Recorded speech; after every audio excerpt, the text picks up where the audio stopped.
Luke chapter 20. One day, as Jesus was teaching the people in the temple courts and proclaiming the good news, the chief priests and the teachers of the law, together with the elders, came up to him.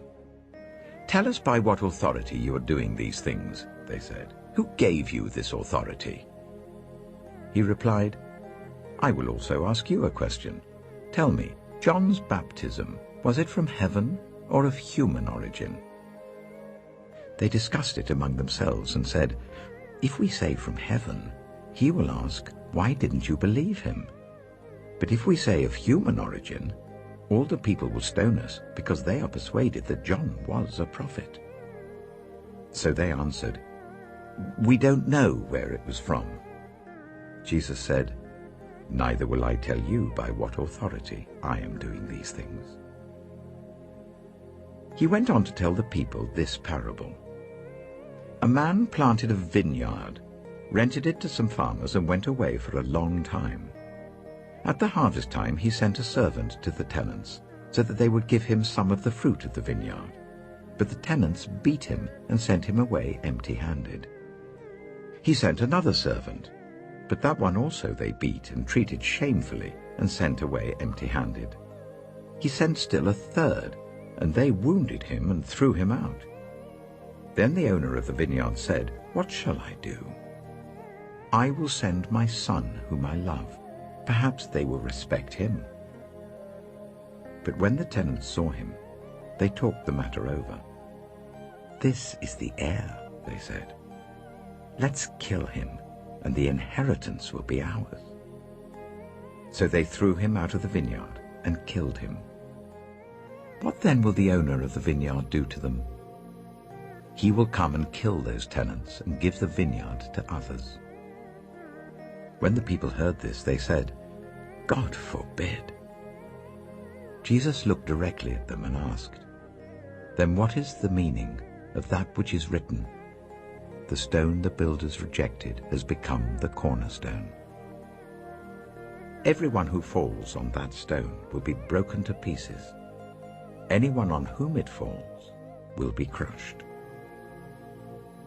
The teachers of the law and the chief priests looked for a way to arrest him immediately, because they knew he had spoken this parable against them. But they were afraid of the people. Keeping a close watch on him, they sent spies who pretended to be sincere. They hoped to catch Jesus in something he said, so that they might hand him over to the power and authority of the governor. So the spies questioned him. "Teacher, we know that you speak and teach what is right, and that you do not show partiality, but teach the way of God in accordance with the truth. Is it right for us to pay taxes to Caesar or not?" He saw through their duplicity and said to them, "Show me a denarius. Whose image and inscription are on it?" "Caesar's," they replied. He said to them, "Then give back to Caesar what is Caesar's, and to God what is God's."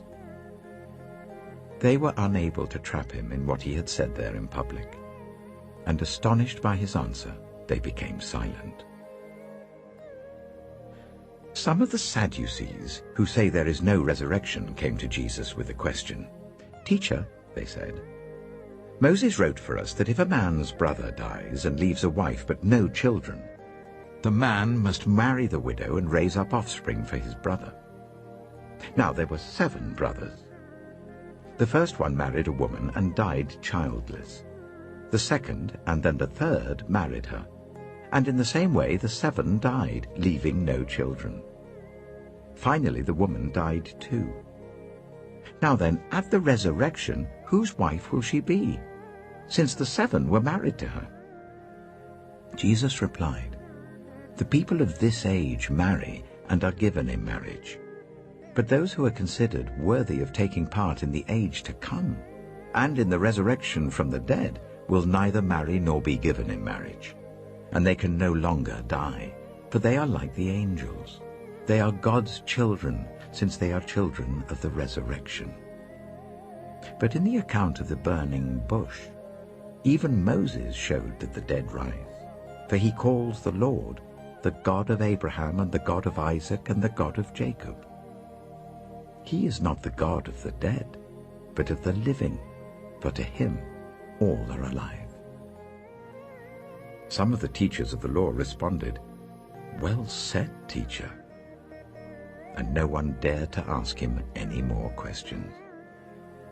Then Jesus said to them, "Why is it said that the Messiah is the son of David? David himself declares in the book of Psalms, 'The Lord said to my Lord, sit at my right hand until I make your enemies a footstool for your feet.' David calls him Lord. How then can he be his son?" While all the people were listening, Jesus said to his disciples, "Beware of the teachers of the law. They like to walk around in flowing robes and love to be greeted with respect in the marketplaces and have the most important seats in the synagogues and the places of honor at banquets. They devour widows' houses and for a show make lengthy prayers. These men will be punished most severely.